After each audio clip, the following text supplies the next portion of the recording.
আসসালামু আলাইকুম প্রিয় অষ্টম শ্রেণীর শিক্ষার্থীবৃন্দ। আজকে হচ্ছে যে তোমাদের গণিত দ্বিতীয় অধ্যায় অনুশীলনী 2.1 এর প্রশ্নগুলোর সমাধান করানোর চেষ্টা করব। এর আগে হচ্ছে যে অনুশীলনীর এই যে 2.1 রয়েছে, এই 2.1 এর সম্পর্কে কিছু বেসিক আলোচনা করেছিলাম। আজকে হচ্ছে যে মূল যে অনুশীলনীর অঙ্কগুলো রয়েছে সেগুলো সম্পর্কে আলোচনা করব। তো দেখো 1 নং প্রশ্নে কি বলা আছে। 1 নং প্রশ্নে বলা আছে হচ্ছে যে একটি দ্রব্য বিক্রয় করে পাইকারি বিক্রেতার 20% এবং খুচরা বিক্রেতার 20% লাভ হয়। যদি দ্রব্যটি খুচরা বিক্রয় মূল্য 576 টাকা হয় তবে পাইকারি বিক্রেতার ক্রয় মূল্য কত? তো দেখো প্রশ্নটি একটু ভালো করে বোঝার চেষ্টা করো। এখানে কি বলা আছে? এখানে বলা আছে হচ্ছে যে একটি দ্রব্য বিক্রয় করে পাইকারি বিক্রেতার 20% এবং খুচরা বিক্রেতার 20% লাভ হয়। যদি দ্রব্যটির খুচরা বিক্রয় মূল্য 576 টাকা হয় তবে পাইকারি বিক্রেতার ক্রয় মূল্য কত? তো দেখো এখানে হচ্ছে যে খুচরা বিক্রেতার লাভ দেওয়া আছে এবং পাইকারি বিক্রেতারও লাভ দেওয়া আছে। এই হচ্ছে পাইকারি বিক্রেতার লাভ 20% এবং খুচরা বিক্রেতার লাভ কত পার্সেন্ট? 20%। আবার খুচরা বিক্রেতার বিক্রয় মূল্য কত দেওয়া আছে? 576 টাকা দেওয়া আছে। এখন নাই কি কি এই প্রশ্নে? নাই হচ্ছে যে খুচরা বিক্রেতার ক্রয় মূল্য নেই।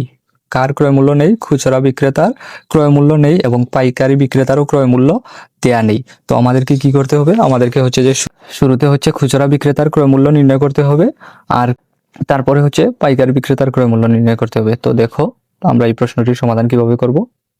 এর জন্য শুরুতেই তোমাদেরকে লিখতে হবে হচ্ছে যে মনে করি। এই যে হচ্ছে লিখবা মনে করি, তারপরে লিখবা হচ্ছে যে খুচরা বিক্রেতার ক্রয় মূল্য। এটা হচ্ছে যে শতকরায় কোনো কিছু ধরলে, যখন মনে করি বা ধরি বলে কোনো কিছু লিখি, শতকরার অঙ্কে কোনো মান ধরলে আমরা কত ধরি? সবসময় সংখ্যা হচ্ছে 100 ধরি। তো এখানে কত ধরতে হবে? এখানে হচ্ছে 100 ধরতে হবে। তো আমরা লিখবো হচ্ছে যে মনে করি খুচরা বিক্রেতার ক্রয় মূল্য 100 টাকা, অতএব 20% লাভে। 20% লাভ বলতে আমরা কি বুঝি? এই যে বলা আছে যে 20% লাভ। 20% লাভ বলতে আমরা বুঝি হচ্ছে যে 100 টাকায় 20 টাকা লাভ হয়েছে। 100 টাকায় কত টাকা? এই 100 টাকায় কত টাকা লাভ হয়? 20 টাকা লাভ হয়। তো 20% লাভে বিক্রয় মূল্য। যদি আমাদের ক্রয় মূল্য 100 টাকা হয় তাহলে 20% লাভ মানে 100 টাকায় 20 টাকা লাভ হয়। তাহলে 100 এর সাথে কত যোগ হবে? 100 এর সাথে হচ্ছে 20 যোগ হবে। তো আমরা 100 যোগ কত লিখবো? 100 যোগ 20 সমান কত টাকা হবে? 120 টাকা। তারপরে আবার খুচরা বিক্রেতার বিক্রয় মূল্য কত দেওয়া আছে? খুচরা বিক্রেতার বিক্রয় মূল্য হচ্ছে 576 টাকা দেওয়া আছে। তারপরে আমরা কি লিখবো? তারপরে আমরা লিখবো হচ্ছে যে খুচরা বিক্রেতার বিক্রয় মূল্য। খুচরা বিক্রেতার বিক্রয় মূল্য 120 টাকা হলে ক্রয় মূল্য 100 টাকা।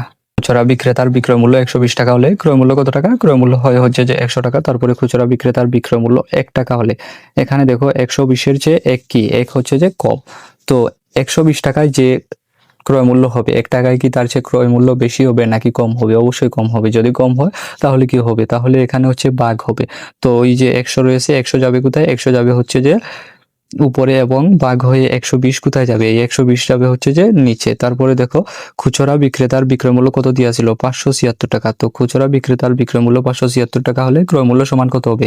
এই যে এখানে বিক্রয় মূল্য 1 টাকার চেয়ে 576 টাকা বেশি না কম? বেশি। তো যদি বেশি হয় তাহলে কি হবে? বেশি হলে হচ্ছে গুণ হয়। তো গুণ কোথায় হয়? গুণ হচ্ছে উপরে হয়। তো এই ভগ্নাংশ রেখার উপরে 100 এর সাথে কত গুণ হবে? এই 576 গুণ হবে। তার সাথে নিচে কত ছিল? নিচে ছিল 120।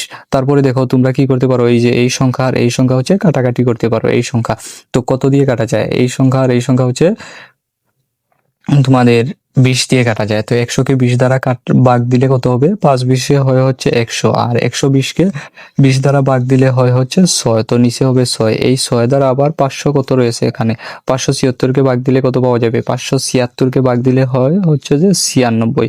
তারপরে তোমাদেরকে কি করতে হবে? তারপরে হচ্ছে 5 এবং উপরে কত পাবা? উপরে হচ্ছে 5 গুণ 96। নিচে কত থাকে? নিচে কিন্তু 6 আর থাকে না। তো 5 আর 96 গুণ করলে কত হয়? 5 এবং 96 গুণ করলে হয় হচ্ছে 480 টাকা। তো খুচরা বিক্রেতার বিক্রয় মূল্য 576 টাকা হলে ক্রয় মূল্য আমরা কত পেলাম? ক্রয় মূল্য পেলাম হচ্ছে যে 480 টাকা। তারপরে দেখো কি লিখতে হবে? তারপরে লিখবা হচ্ছে যে পাইকারি বিক্রেতার বিক্রয় মূল্য সমান খুচরা বিক্রেতার ক্রয় মূল্য। পাইকারি বিক্রেতার বিক্রয় মূল্য আমরা কত পাবো?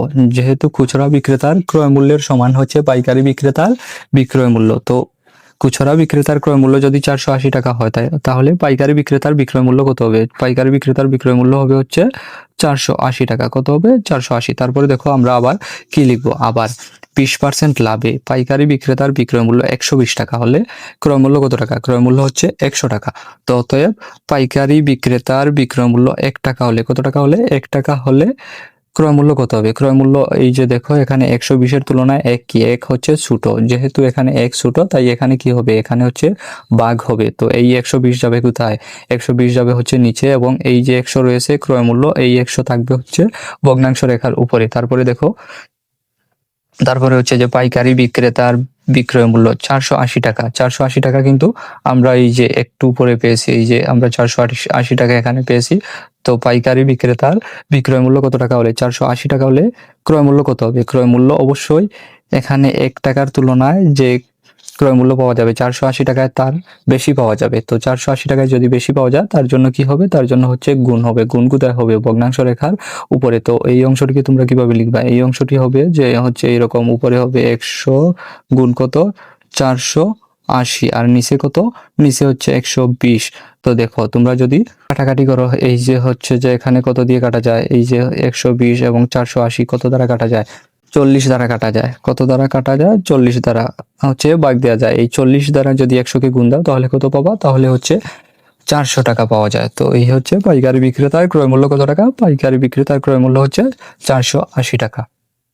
তারপরে দেখো যে 2 নং প্রশ্নটি রয়েছে, 2 নং প্রশ্নে কি বলা আছে? 2 নং প্রশ্নে বলা আছে হচ্ছে যে একজন দোকানদার কিছু ডাল 2375 টাকায় বিক্রয় করে। কত টাকায় বিক্রয় করে? 2375 টাকায় বিক্রয় করায় 5% ক্ষতি হলো।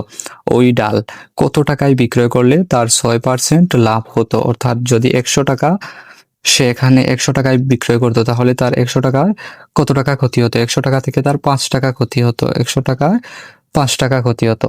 আর এখানে কি বলা আছে? আর ওই ডাল কত টাকায় বিক্রয় করলে তার 6% লাভ হতো? অর্থাৎ 100 টাকায় কত লাভ হতো? 6% লাভ হতো। তো দেখো এই প্রশ্নটির সমাধান তোমরা কিভাবে করবে? শুরুতেই লিখবা হচ্ছে যে মনে করি ক্রয় মূল্য কত টাকা? মনে করি ক্রয় মূল্য হচ্ছে 100 টাকা। তারপরে 5% ক্ষতিতে বলা ছিল, তো আমরা লিখবো হচ্ছে যে 5% ক্ষতিতে 100 টাকা ডালের বিক্রয় মূল্য। যদি ক্ষতি হয় তাহলে ক্রয় মূল্য অপেক্ষা বিক্রয় মূল্য কম হবে না বেশি হবে? ক্রয় মূল্য অপেক্ষা বিক্রয় মূল্য অবশ্যই কম হবে। তো আমরা এখানে ধরেছিলাম ক্রয় মূল্য কত টাকা? ক্রয় মূল্য ধরেছিলাম 100 টাকা। যেহেতু 5% ক্ষতি, অর্থাৎ 100 টাকায় কত টাকা ক্ষতি হয়? 100 টাকায় হচ্ছে 5 টাকা ক্ষতি হয়। ক্ষতি হলে যোগ হবে না বিয়োগ হবে? ক্ষতি হলে হচ্ছে বিক্রয় মূল্য কমবে, যার জন্য কি হবে? বিয়োগ হবে। তো 100 থেকে 5 বিয়োগ করলে কত টাকা পাওয়া যায়? 100 থেকে 5 বিয়োগ করলে হচ্ছে 95 টাকা পাওয়া যায়। তারপরে আবার দেখো কি বলা ছিল? আবার বলা ছিল হচ্ছে যে 6% লাভে। তো আমরা লিখবো আবার 6% লাভে 100 টাকা ডালের বিক্রয় মূল্য। যদি লাভ হয় তাহলে ক্রয় মূল্য অপেক্ষা বিক্রয় মূল্য কি হয়? যদি লাভ হয় ক্রয় মূল্য অপেক্ষা বিক্রয় মূল্য বেশি হয়। তো এখানে যদি 6% লাভের কথা বলা হয়েছে, তো 100 টাকার সাথে কত যোগ হবে? 100 এর সাথে হচ্ছে 6 যোগ হবে। তো 100 এর সাথে 6 যোগ করলে কত পাবো আমরা? 100 এর সাথে 6 যোগ করলে আমরা পাবো হচ্ছে যে 106। তারপরে দেখো কি লিখতে হবে? তারপরে লিখবা হচ্ছে যে এখানে ক্ষতিতে বিক্রয় মূল্য 95 টাকা হলে লাভে বিক্রয় মূল্য কত টাকা? লাভে বিক্রয় মূল্য হচ্ছে 106 টাকা। তারপরে দেখো ক্ষতিতে বিক্রয় মূল্য 1 টাকা হলে লাভে বিক্রয় মূল্য কত হবে? এখানে 95 টাকা থেকে 1 টাকা হচ্ছে কম, যার ফলে কি হবে? যার ফলে বিক্রয় মূল্য কম হবে। তো যদি বিক্রয় মূল্য কম হয় তাহলে কি হবে? তাহলে হচ্ছে ভাগ হবে। তো এই 95 যাবে কোথায়? এই 95 যাবে হচ্ছে এখানে ভগ্নাংশ রেখার নিচে, এবং 106 কোথায় থাকবে? 106 হচ্ছে ভগ্নাংশ রেখার উপরে। তারপরে দেখো ক্ষতিতে বিক্রয় মূল্য যদি 2375 টাকা হয়, কত টাকা? 2375 টাকা হলে লাভে বিক্রয় মূল্য কত হবে? লাভে বিক্রয় মূল্য অবশ্যই 1 টাকা থেকে বেশি হবে। 1 টাকার তুলনায় এই যে 2375 টাকা বেশি, যার ফলে বিক্রয় মূল্যও কি হবে? বিক্রয় মূল্য বেশি হবে। বেশি হলে কি হয়? বেশি হলে হচ্ছে গুণ হয়। তো এই হচ্ছে ভগ্নাংশ রেখা। তো নিচে এখানে কত ছিল? নিচে ছিল 95, তো লিখলে হচ্ছে নিচে 95। তারপরে উপরে কত গুণ হবে? উপরে ছিল 106। যেহেতু বিক্রয় মূল্য বেশি হবে, বেশি হলে হচ্ছে গুণ হবে। তো উপরে কত গুণ হবে? উপরে গুণ হবে হচ্ছে যে 2375। তো এটি যদি তোমরা ক্যালকুলেটরের সাহায্যে হিসাব করো তাহলে কত পাবে? তাহলে হচ্ছে পাবা হচ্ছে যে 2650 টাকা। তো 2650 টাকায় ডাল 2650 টাকায় বিক্রয় করলে 6% লাভ হতো। তো এই ছিল তোমাদের 2 নং প্রশ্নের সমাধান। তারপরে দেখো তোমাদের যে 3 নং প্রশ্নটি রয়েছে, 3 নং প্রশ্নে কি বলা আছে? 3 নং প্রশ্নে বলা আছে হচ্ছে যে 30 টাকায় 10টি দরে 15টি দরে সমান সংখ্যক কলা ক্রয় করে সবগুলো কলা 30 টাকায় 12টি দরে বিক্রয় করলে শতকরা কত লাভ বা ক্ষতি হবে? এখানে কি বলা আছে? এখানে বলা আছে হচ্ছে যে 30 টাকা দিয়ে কয়টি? 10টি দরে। তো 10টি কলা কত টাকায় কিনেছে? 10টি কলা কিনেছে হচ্ছে 30 টাকায়। আবার কি বলা আছে? আবার বলেছে হচ্ছে 15টি দরে সমান সংখ্যক কলা ক্রয় করে সবগুলো আবার 15টিও কত টাকায় ক্রয় করেছে? 15টি কলাও ক্রয় করেছে হচ্ছে 30 টাকায়। 15টি কলাও কি করেছে? 30 টাকায় ক্রয় করেছে। 10টিও ক্রয় করতে লেগেছে 30 টাকা, আবার 15টি কলা ক্রয় করতেও লেগেছে হচ্ছে 30 টাকা। তারপরে কি বলা আছে? সবগুলো কলা 30 টাকায় 12টি দরে বিক্রয় করলে শতকরা কত লাভ বা ক্ষতি হবে? তো দেখো এই প্রশ্নটির সমাধান তোমরা কিভাবে করবে। শুরুতেই লিখবা হচ্ছে যে দেওয়া আছে 10টি কলার ক্রয় মূল্য কত টাকা? 10টি কলার ক্রয় মূল্য হচ্ছে 30 টাকা দেওয়া ছিল। তো অতএব একটি কলার ক্রয় মূল্য 10টি অপেক্ষা একটি কলার ক্রয় মূল্য কি হবে? কম হবে না বেশি হবে? অবশ্যই কম হবে। যদি কম হয় তাহলে কি হবে? তাহলে হচ্ছে ভাগ হবে। তো 10 দ্বারা 30কে ভাগ দিলে কত পাওয়া যাবে? 3 টাকা। তো একটি কলার ক্রয় মূল্য আমরা কত পেলাম? 3 টাকা। আবার 15টি কলার ক্রয় মূল্য কত দেওয়া ছিল? আবার 15টি কলার ক্রয় মূল্য 30 টাকা দেওয়া ছিল। তো একটি কলার ক্রয় মূল্য নির্ণয় করলে দেখো একটি কলার ক্রয় মূল্য কত পাওয়া যাবে? 15টির তুলনায় একটির দাম অবশ্যই কম হবে। যদি কম হয় তাহলে এখানে কি হবে? এখানে হচ্ছে ভাগ হবে। তো দেখো 15 দ্বারা 30কে ভাগ দিলে কত পাওয়া যাবে? 30কে 15 দ্বারা ভাগ দিলে হচ্ছে যে 2 টাকা পাওয়া যাবে। তো একটি কলার ক্রয় মূল্য এখানে কত পাওয়া গেল? একটি কলার ক্রয় মূল্য পাওয়া গেল হচ্ছে যে 2 টাকা। তারপরে দেখো আমরা কি লিখবো? আমরা লিখবো হচ্ছে যে এখন 1 যোগ 1 বা 2টি কলার ক্রয় মূল্য কত? তো প্রথম যে কলাটির ক্রয় মূল্য বের করেছিলাম সেখানে পেয়েছিলাম দাম হচ্ছে 3 টাকা। তারপরে এই যে শেষের একটি কলা বের করেছিলাম সেখানে পেয়েছিলাম কত? সেখানে পেয়েছিলাম হচ্ছে যে 2 টাকা। তো 1 যোগ 1, 1 যোগ 1 বা 2টি কলার ক্রয় মূল্য কত পাওয়া যাবে? 1 যোগ 1 বা 2টি কলার ক্রয় মূল্য পাওয়া যাবে হচ্ছে যে 5 টাকা। কত টাকা পাওয়া যাবে? 5 টাকা। তো তারপরে দেখো আমরা কি লিখবো? তারপরে লিখবো হচ্ছে যে 12টি কলার বিক্রয় মূল্য 30 টাকা। 12টি কলার বিক্রয় মূল্য কত? 30 টাকা। অতএব একটি কলার বিক্রয় মূল্য কত হবে? একটি কলার বিক্রয় মূল্য 12টির তুলনায় হচ্ছে যে কম হবে। যদি কম হয় তাহলে এখানে কি হবে? এখানে হচ্ছে ভাগ হবে। ভাগ হলে 30 কোথায় যাবে? 30 হচ্ছে লবে যাবে এবং 12 কোথায় যাবে? এই 12 হচ্ছে ভগ্নাংশ রেখার নিচে অর্থাৎ হরে চলে যাবে। তারপরে দেখো একটির তুলনায় এখন আমরা এখানে লিখেছি কত? 2টি কলার বিক্রয় মূল্য। 2টি কলার বিক্রয় মূল্য কত হবে? একটির তুলনায় অবশ্যই বেশি হবে। যদি বেশি হয় তাহলে কি হয়? বেশি হলে হচ্ছে গুণ হয়। তো গুণ কোথায় হয়? গুণ হয় হচ্ছে যে ভগ্নাংশ রেখার উপরে। তো 30 ছিল উপরে, তার সাথে কত গুণ হবে? তার সাথে হচ্ছে 2 গুণ হবে এবং নিচে কত? নিচে রয়েছে হচ্ছে 12। তো দেখো যদি আমরা 2কে 12 দ্বারা কাটাকাটি করি তাহলে নিচে কত থাকবে? নিচে থাকবে হচ্ছে 6, 6 দুগুণে 12 আর উপরে থাকবে কত? 1। আবার এই 6 দ্বারা যদি আমরা 30কে ভাগ দিই কত পাওয়া যাবে? 5। তো এখানে 2টি কলার বিক্রয় মূল্য কত টাকা পাওয়া যাবে? 5 টাকা পাওয়া যাবে। তারপরে দেখো আমরা কি লিখতে পারি? তারপরে লিখতে পারি হচ্ছে যে এক্ষেত্রে সমান সংখ্যক কলার ক্রয় মূল্য এবং বিক্রয় মূল্য উভয় সমান, তাই লাভ বা ক্ষতি কিছুই হবে না। তো দেখো এখানে কলার বিক্রয় মূল্য এবং ক্রয় মূল্য কিভাবে সমান হলো। এই যে দেখো একটু আগে আমরা 2টি কলার মূল্য আমরা কত পেয়েছিলাম? এই যে ক্রয় মূল্য পেয়েছিলাম কত টাকা? ক্রয় মূল্য পেয়েছিলাম হচ্ছে 5 টাকা। আবার এই যে দেখো নিচে আমরা কি করেছি? নিচে হচ্ছে যে বিক্রয় মূল্য বের করেছি। কয়টি কলার বিক্রয় মূল্য বের করেছি? এই যে দেখো আমরা 2টি কলার কি বের করেছি? বিক্রয় মূল্য বের করেছি। 2টি কলার বিক্রয় মূল্য কত টাকা পাওয়া গেছে?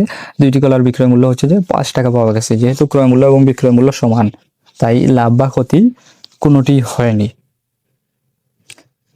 তো এই ছিল তোমাদের আজকে অনুশীলনী 2.1 এর দ্বিতীয় পর্বের আলোচনা। তার পরবর্তীতে হচ্ছে যে তৃতীয় পর্ব কি যে প্রশ্নগুলো রয়েছে সেগুলো সমাধান করানোর চেষ্টা করব।